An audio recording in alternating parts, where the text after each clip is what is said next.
ಎಂತ ಪಾಪಿ ಜನಗಳು ಮರ, ಶಾಲೆಗೆ ಹೋಗೋ ಮಕ್ಕಳನ್ನು ಕೂಡ ಬಿಡಲ್ಲ ಅಂತಾರೆ. ಹಾ ಛೇ, ಏನ್ ಜನ ಏನಪ್ಪ. ರಾಜವ್ವ ಬೇಗ ಬಂದಿದ್ಯಾ? ಓ ಸೀನಪ್ಪ, ಅಡಗೋ ಮೀನಿಗೆ ಹೋಗಿ ತಕ್ಷಣ ಏನ್ ಪೇಪರ್ ನೋಡ್ಕೊಂತೇನೆ ಗೊಣ ಗೊಣ ಗೊಣ ಅಂತಿದ್ದೆ. ಅದ್ರಲ್ಲಿ ನೋಡೋ ಕರ್ಮಕಾಂಡ ನೋಡ್. ನನಗೆ ಸಣ್ಣ ಅಕ್ಷರ ಕಾಣಲ್ಲಪ್ಪ, ಏನು ಅಂತ ಒಂದ್ ಸ್ವಲ್ಪ ಓದಿ ಹೇಳು. ಏನಿಲ್ಲ ಕಣ, ಈ ಶಾಲೆಗೆ ಹೋಗೋ ಮಕ್ಕಳನ್ನ ಪ್ರೀತಿ ಗೀತಿ ಅಂತ ಮಾಡ್ಬಿಟ್ಟು ಈ ಸೆಕ್ಸ್ ದಂಧೆಗೆ ತಗೊಂಡು ತಳ್ತಾ ಇದಾರಂತ.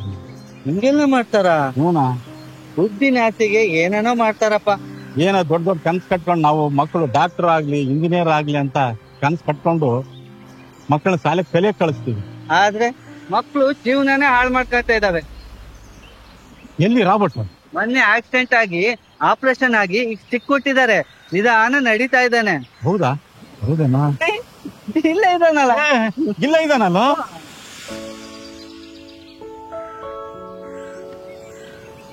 ರಾಬರ್ಟ್ ಹೇಗಿದೆಯೋ? ನೋಡಿ ಹೀಗಿದ್ದೀನಿ. ನೀವ್ ಹೇಳಿದ್ನ ಕೇಳಿಸ್ಕೊಂಡೆ ಅಂಕಲ್. ಆದ್ರೆ ಈ ಸಮಾಜನೆಲ್ಲ ನಾವು ಸರಿ ಮಾಡಕ್ಕಾಗುತ್ತಾ? ಏನಂತೀರಾ ಅಂಕಲ್? ಇಂಥ ಕೆಟ್ಟ ಜನರು ಇರೋವರೆಗೂ ಈ ಸಮಾಜ ಬದಲಾಗಲ್ಲ. ತಂದೆ ತಾಯಿಗಳು ಮಕ್ಕಳ ಬಗ್ಗೆ ಒಂದ್ ಸ್ವಲ್ಪ ಜವಾಬ್ದಾರಿ ಇರ್ಬೇಕು. ಮಕ್ಕಳು ನಾವು ಓದಕ್ ಹಾಕಿದೀವಿ, ನಮ್ ಜವಾಬ್ದಾರಿ ಮುಗೀತು ಅನ್ಕೊಂಡ್ಬಿಟ್ರೆ ಅವ್ರಂತ ಮುಟ್ಟಾಡ್ರು ಯಾರು ಇಲ್ಲ. ನಿಜ ಹೇಳ್ದೆ ನೋಡ್ತೀನಪ್ಪ, ಹೇಳಿದ್ದು ಸರಿ ಇದೆ. ಮೊಮ್ಮಗಳು ಕೂಡ ಇಂಜಿನಿಯರಿಂಗ್ ಹಾಕಿದಾನೆ. ಏನ್ ಹೇಳಿದ್ರಿ ಅಂತ ಅವನಿಗೆ ಬಡ್ಕೊಂಡ್ ಸಾಕಾಗೋಯ್ತು. ಕೆಲ್ಸ ಅಂತ ಹೇಳಿ ಆ ಊರು ಇವ್ರು ಅಂತ ತಿರುಗ್ತಾ ಇರ್ತಾನೆ. ಇನ್ನು ಸೊಸೆಗೆ ಹೇಳೋಗ್ತಾನೆ, ಸೊಸೆ ಆ ಮೀಟಿಂಗು ಈ ಮೀಟಿಂಗು ಅಂತ ಹೇಳಿ ಸಮಾಜ ಸೇವೆ ಮಾಡಕ್ ಹೊಟ್ಟೋಗ್ತಾರೆ. ಈಗಿನ ಮಕ್ಕಳ ತಂದೆ ತಾಯಿ ಅಜ್ಜ ಚಿಕ್ಕಪ್ಪ ಚಿಕ್ಕಮ್ಮ ಅನ್ನೋ ಬೆಲೆನೇ ಕೂಡ ಗೊತ್ತಿಲ್ಲ. ಅದ್ ಹೋಗ್ಲಿ, ಪ್ರೀತಿ ವಿಶ್ವಾಸ ಅನ್ನೋದ್ರದ್ದು ಏನು ಅಂತಾನೆ ಗೊತ್ತಿಲ್ಲ. ನಿಜ ಕಣ, ತಂದೆ ತಾಯಿಗಳು ಮೊದಲು ಮಕ್ಕಳಿಗೆ ಪ್ರೀತಿನ ತೋರಿಸ್ಕೊಡ್ಬೇಕು. ಬರೀ ದುಡ್ಡು ಕೊಟ್ಬಿಟ್ಟು ಅದ್ ಕೊಡಿಸ್ದೆ ಇದ್ ಕೊಡಿಸ್ಬಿಟ್ಟೆ ಅಂತ ಹೇಳಿ ಬಿಟ್ಬಿಟ್ರೆ ಅವ್ರ ಜವಾಬ್ದಾರಿ ಮುಂದೋಯ್ತಾ? ಅದನ್ನ ದಿನ ಹಿಡಿ ಹೇಳಿದ್ರೆ ಸಾಕಾಗೋದಿಲ್ಲ. My friend, advance happy birthday. Thank you ಕಣ.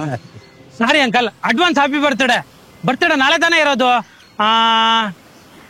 ನಾಳೆ ಹೇಳ್ಬಿಡ್ತೀನಿ ಬಿಡಿ ಅಂಕಲ್. ನೋಡ್ರಯ್ಯ, ಆ ದೇವ್ರು ನಮ್ಮನ್ನು ಇಲ್ಲಿವರೆಗೆ ಬಿಟ್ಟಿದ್ದಾನೆ ಅಂದ್ರೆ ಅವ್ನು ಕೊಟ್ಟಿರೋ ಬೋನಸ್. ಈ ಜೀವ ಇರೋವರೆಗೂ ನಾವು ಎಲ್ರು ಎಂಜಾಯ್ ಮಾಡೋಣ, ಆರಾಮಾಗಿರೋಣ. ಏನಂತೀರಾ? Okay boss. Okay okay uncle.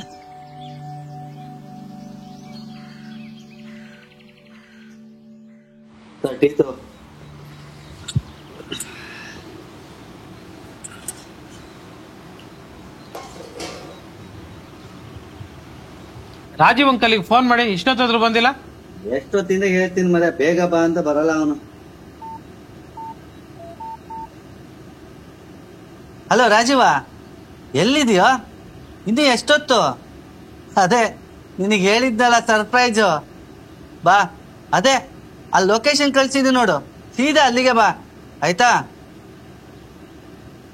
ಎಲ್ಲಿದಾರಂತೆ? ಹೋಗ್ತಾನಂತೆ. ಅವ್ನು ಮದುಮಗ ರೆಡಿ ಆದಂಗೆ ರೆಡಿ ಆಗ್ತಾನಪ್ಪ. ಸುಮ್ನೆ ಹೇಳ್ತಾನೆ ಅದು ಇದು ಅಂತ ರೆಡಿ ಆಗಿದೆ 1 ಗಂಟೆ.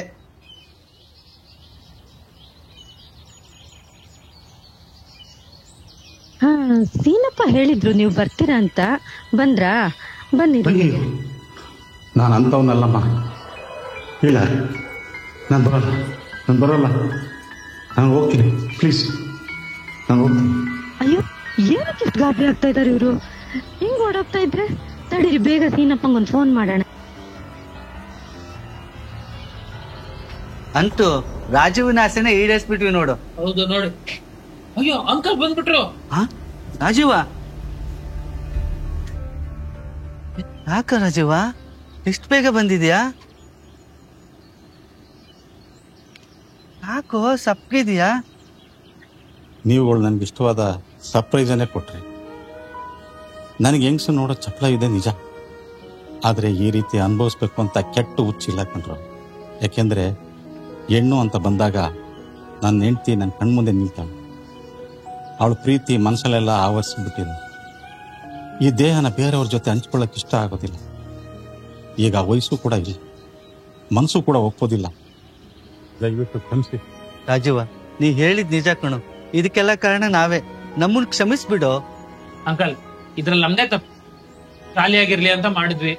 Sorry uncle. ಆಯ್ತು ಬಿಡ್ರ, ನಾವು ಹೆಣ್ಣಿಗೆ ಗೌರವ ಕೊಡಬೇಕು. ಮುಂದೆ ಈ ತರ ತಪ್ಪಾಗದಂಗೆ ನೋಡ್ಕೋಬೇಕು. ನಾವೆಲ್ಲರೂ ಬದಲಾಗೋಣ. ಮುಂದೆ ಎಲ್ಲರೂ ಚೆನ್ನಾಗಿ ಇರೋಣ. ಏನಂತೀರಿ? Okay okay uncle.